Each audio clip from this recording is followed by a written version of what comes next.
दोस्तों, मोदी सरकार ने 11 मार्च 2024 को देश में सीएए अर्थात सिटीजन अमेंडमेंट एक्ट को पूरे देश में लागू यहां पर कर दिया है। आप सभी को पता होगा कि 2019 में जब सीएए को संसद में पारित किया गया था तो देश भर में इसका काफी ज्यादा विरोध प्रदर्शन देखने को मिला था। हालांकि कोविड जैसी महामारी के आने पर इसे कुछ समय के लिए रोक दिया गया था, लेकिन फिर से 11 मार्च को पूरे के पूरे देश में सीएए को लागू करने की तैयारी में यहाँ पर सरकार दिखाई दे रही है। तो चलिए आज की वीडियो में हम समझते हैं कि आखिर क्या है सीएए, इसके अंदर कौन कौन से प्रावधानों को शामिल यहाँ पर किया गया है, किन किन देशों के और किन किन धर्मों के लोगों को इसके अंतर्गत यहाँ पर शामिल किया गया है, और क्या सीएए के तहत किसी भी व्यक्ति की नागरिकता समाप्त हो सकती है, और आखिर क्यों पूरे के पूरे देश में इसका विरोध प्रदर्शन देखने को मिल रहा है। सबसे पहले अगर इस बिल के इतिहास की बात करें तो मोदी सरकार ने 2019 में लोकसभा तथा राज्यसभा में दिसंबर के महीने में इसे पूर्णतः पास कर दिया था, लेकिन उसी के बाद इसका पूरे के पूरे देश में विरोध प्रदर्शन देखने को मिला। आप सभी को पता होगा शाहीन बाग में इसका काफी पुरजोर यहाँ पर विरोध हुआ था, लेकिन कोरोना के आने के बाद में उस विरोध को यहाँ पर पूरे तरीके से खत्म कर दिया गया।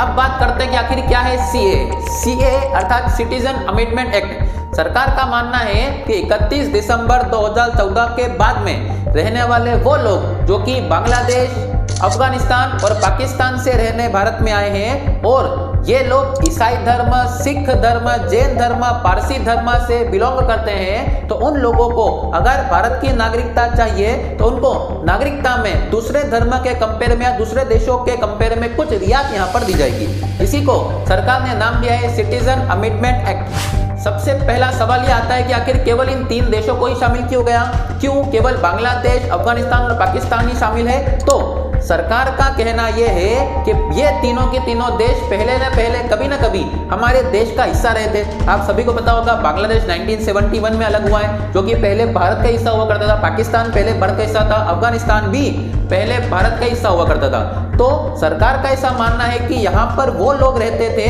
हो सकता है उस समय विभाजन के दौरान कुछ जो हिंदू लोग हैं, भारतीय लोग हैं, उस समय इन तीनों देशों में रह गए हो और भारत में नहीं आ पाए हो।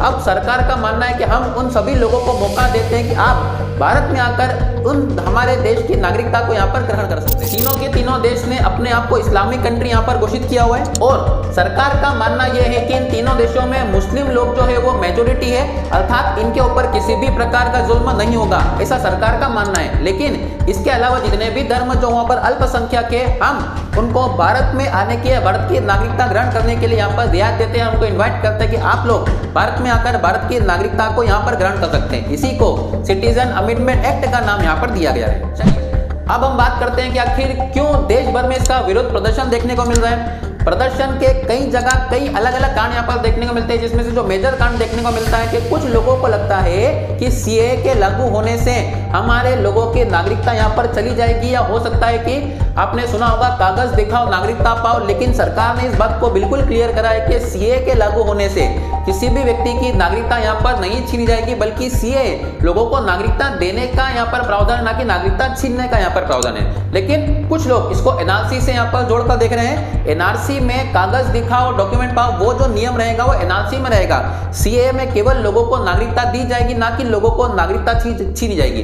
अभी केवल सीएए को लागू किया गया है, एनआरसी को देश में लागू नहीं किया गया है। तो कुछ लोग सीएए को एनआरसी से कंपेयर करके यहाँ पर देख रहे हैं, इसलिए कुछ लोग इसका विरोध प्रदर्शन यहाँ पर कर रहे हैं। अगर हम पूर्वोत्तर भारत में इसके विरोध के प्रदर्शन की बात करें तो असम में इसका काफी पुरजोर विरोध यहाँ पर देखने मिला है। उन लोगों का कहना है कि अगर कुछ एक्स्ट्रा लोग हमारे देश में, हमारे क्षेत्र में प्रवेश यहाँ पर करते हैं तो उनका जो कल्चरल आइडेंटिटी है वो डाइल्यूट हो जाएगी, वो खत्म हो सकती है आने समय पर। तो पूर्वोत्तर भारत में इसका विरोध इस कारण से यहाँ पर किया जा रहा है। हालांकि कई प्रकार की राजनीतिक पार्टियां तथा कई नेता भी इसका विरोध यहाँ पर कर रहे हैं, जिसमें अरविंद केजरीवाल, असदुद्दीन ओवैसी, राजस्थान के सीएम जो पहले हुआ करते थे, अशोक गहलोत, और यहाँ पर ममता बनर्जी ने भी इसका काफी पुरजोर यहाँ पर विरोध किया है। सभी पार्टियों का कहना है कि ये जो बिल लाया गया है वो चुनाव के मुद्दे को लेकर लाया गया है, चुनाव आने वाला है, इसीलिए इस बिल को सरकार यहाँ पर लाने का प्रयास कर रही है। और कई राज्यों की सरकार ने इसके खिलाफ प्रस्ताव भी 2019 में यहाँ पर पास कर दिया था। अब हम देखते हैं कि आखिर किस प्रकार से देश में इस प्रकार के नियम यहाँ पर लागू होते हैं और कौन कौन सी चुनौतियां सरकार को यहाँ पर देखने को मिल सकती है। सीए के आने से कई लोगों को, ये लोग जो बांग्लादेश, पाकिस्तान, अफगानिस्तान से जो लोग शरणार्थी थे, जो भारत में रहते थे, उनको काफी ज्यादा रियायत यहाँ पर देखने को मिल सकती है, क्योंकि उनको अगर भारत की नागरिकता मिल जाएगी तो वो कई सारे काम जो है उनको, कई सारे अधिकार यहाँ पर उनको मिल जाएंगे। पहले उन लोगों को कई सारे अधिकारों से यहाँ पर वंचित रखा गया था, लेकिन अगर वो भारत की नागरिकता प्राप्त कर लेते हैं तो तुमको कई प्रकार के संवैधानिक अधिकार यहाँ पर देखने को मिल सकते हैं, जिससे हो सकता है उनकी आने वाली पीढ़ियों में काफी ज्यादा सहूलियत उनको देखने को मिले। सीए को लेकर क्या है आपके विचार, कमेंट सेक्शन में जरूर बताइएगा। वीडियो अगर पसंद आए तो वीडियो को लाइक कीजिए, चैनल को सब्सक्राइब करना बिल्कुल मत भूलिएगा। मिलते हैं अगली वीडियो में, तब तक के लिए जय हिंद।